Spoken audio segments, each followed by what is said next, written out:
Hello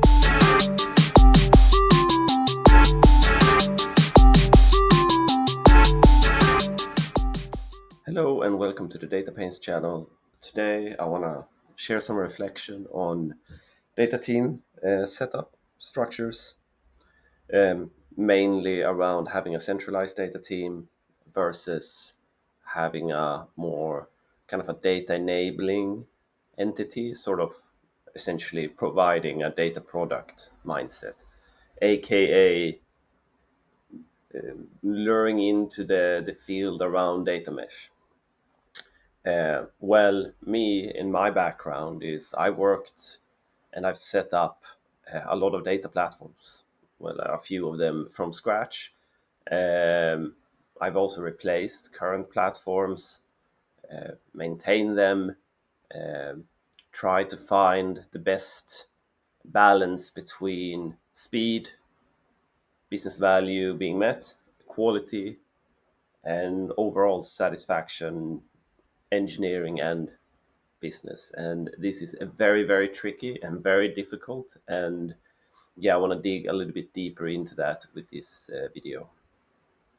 Yes, so a centralized data team approach is pretty straightforward. It's something that's been around for ages, and most of the time when somebody thinks about a centralized data team, it's usually BI related. Essentially, you are a set of data, and you're a couple of data engineers, and you move data from A to B, and for example, into some kind of warehouse solution, and you build the data sets for the reports.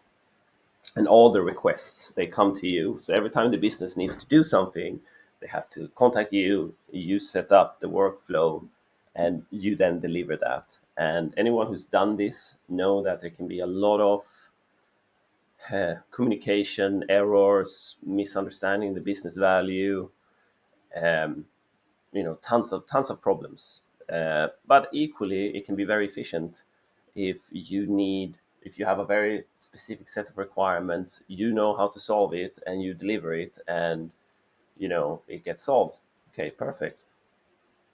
There's also another side to like a centralized data team where you might be a squad. Not everyone might be a data engineer. Some might be data scientists.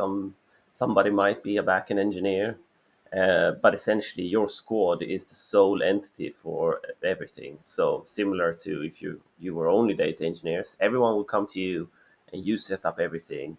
And even though this is a centralized approach, that is still better than the first one, because here essentially you're mixing skill sets, and ultimately you deliver the results just like if you were a centralized data team, but you also kind of set up the direction for the future, where it could be very easy to take that approach and make it into more of a kind of data product mindset, where how that squad has worked can be applied on another squad, and the original squad might become the squad that is responsible for the core data sets, which everyone else works on.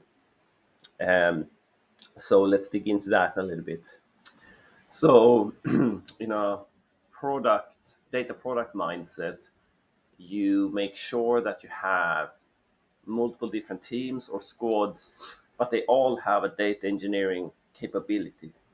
So, throughout these teams or squads, it might be just data engineers. I mean, it all depends on what you're building and the size of your organization, etc. But most of the time, it might be. Preferably, it should be a mix of people. So someone more with the platform engineering expertise, someone with data engineering expertise, MLOps, data science, and most of the time, or more often than not, there's people who have skill sets across these. But ultimately, you set up an environment where each team or squad deliver their own set of data, where, for example, team or squad A it says here product, but the product in this case could be non-business related. Well, everything's business related in some way or another, but let's imagine that the product that they produce is the core data pipelines. So they produce all the data that the whole company uses, and it could be, in some cases, that data is used for BI, or it could be used immediately on input for other models. So let's say a machine learning model. So team B, they might be working on some kind of prediction model or churn model or A/B testing, or whatever it might be, and they consume the output from product X to create product Y. And equally, the team squad C, they might be more BI oriented, and they might actually not even have a data engineer or any like data science person. They might just have analytics engineers or business analysts that are SQL savvy and that can build.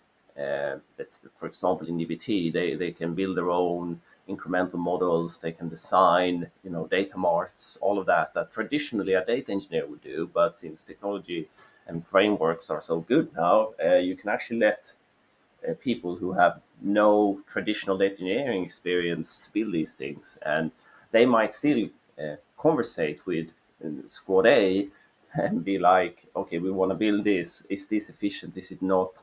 And essentially, you can see what happens here, right? In a centralized data team, essentially everyone here would maybe work on each thing, and all the requests would come to them. So if you're a business analyst and you need to do reports, rather than building the data sets, you would go into the BI tool and start fiddling there. And as many of you can probably have seen, that can really escalate into some spaghetti SQL. And it's not necessarily the analyst's fault. They're solving the problem and doing what they should, but they're not given the tools to do it more efficiently. So with this setup, things speed up. And that's obviously a textbook example. This is not necessarily data mesh, but you know, I guess it's philosophical. But from my perspective, um, it's kind of data mesh, but not necessarily. Like, you can look at it with at least I look at it with a like a pragmatic mindset, and this is how I think the most efficient way is to build data teams over time. So essentially, you start out centralized, and then you squad it out. You try to set that vision early on, and you also try to make sure, does that actually align with what we're trying to build? Like, if you're a 5 people company, this makes absolutely no sense. Why would you do this? Like, would it be one person in each team? So, again, being pragmatic. But if you start becoming like 15, 20 people, having a team of 3 and 4 in each, it's a great approach. But, rather than having one gigantic team, they can build on their own stuff. One of these squads deliver tools or frameworks, like Team A in this case. Let's say they promote DataOps practices, and they make sure that all the other teams can build everything they need. And the people in that team might have experience from before doing what the other people are doing, so they can act as a support layer for them. And that's where I think a lot of magic happens, and it's much more difficult. It's easier said than done than to achieve this. But yeah, so that's primarily what I wanted to talk about here.